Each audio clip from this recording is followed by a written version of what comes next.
The candles weren't mine. They spelled out congratulations instead of happy birthday. My brother stood on the chair, arms raised like a champion, while my parents clapped and cheered. I sat in the corner, 21 years old, invisible at my own party. When I asked where my cake was, Mom snapped, "You're just jealous of your perfect brother." The word jealous echoed in my skull. Then Dad pointed to the door. "Get out. Don't ruin his night." So I left, my bag slung over my shoulder, and I smiled, because inside that bag was an envelope, an inheritance letter with my name on it, the one thing they didn't know. It hadn't always been like this. When we were kids, I thought we were equals. My brother and I built forts in the yard, raced bikes down cracked pavement. We used to laugh together. But the cracks showed early.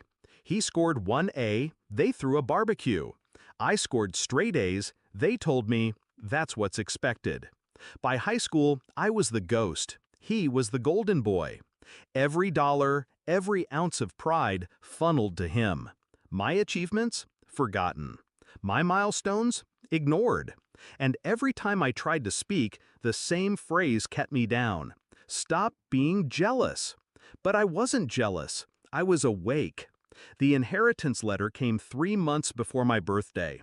My grandmother, sharp, stubborn, and the only one who ever saw me, left her estate to me. Not to my parents, not to my brother, me. She wrote, "Because you were the only one who listened." 2 houses, a trust fund, liquid assets, enough to rebuild a life 10 times over. I folded that letter neatly, tucked it away, and waited. So when they kicked me out that night, they thought it was punishment. It was liberation. I checked into a hotel, used my grandmother's lawyer the next morning, and signed documents that shifted everything under my name. The beach house? Mine. The savings accounts? Mine. The land my father bragged about retiring on? Mine. They didn't know yet, and I didn't tell them. For weeks, I stayed quiet. I watched from a distance as my brother flaunted his new promotion. My parents basked in his glow. They posted photos online, captions dripping with pride. I let them celebrate, because storms hit harder when skies look clear. Then the bills started arriving. Property taxes, maintenance fees, invoices tied to assets they assumed were theirs. My signature was on everything now. Their calls came fast. "Why is our mortgage company contacting you?" Dad demanded.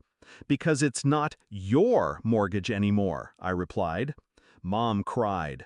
My brother shouted in the background, calling me selfish, cruel. I hung up. But I wasn't done. I put the beach house up for sale. The one they used every summer, the one my mother bragged about to her friends. I sold it quietly, quickly, profitably. When my father drove there one weekend, the locks had been changed. The new owners waved from the porch. The rage in his voice when he called me was almost musical. "You betrayed us!" "No," I said evenly. "You betrayed me, years ago." The final blow came at my brother's homecoming dinner. He'd just moved back to the city. My parents threw another party in his honor, of course. I arrived uninvited, dressed sharp, calm, carrying one folder. When Dad saw me, he sneered. "What are you doing here?" I placed the folder on the table. Inside, final transfer papers. Every remaining property, every financial tie cut cleanly from them. All under my name. My brother grabbed the papers, scanned them, and went pale. This can't be real."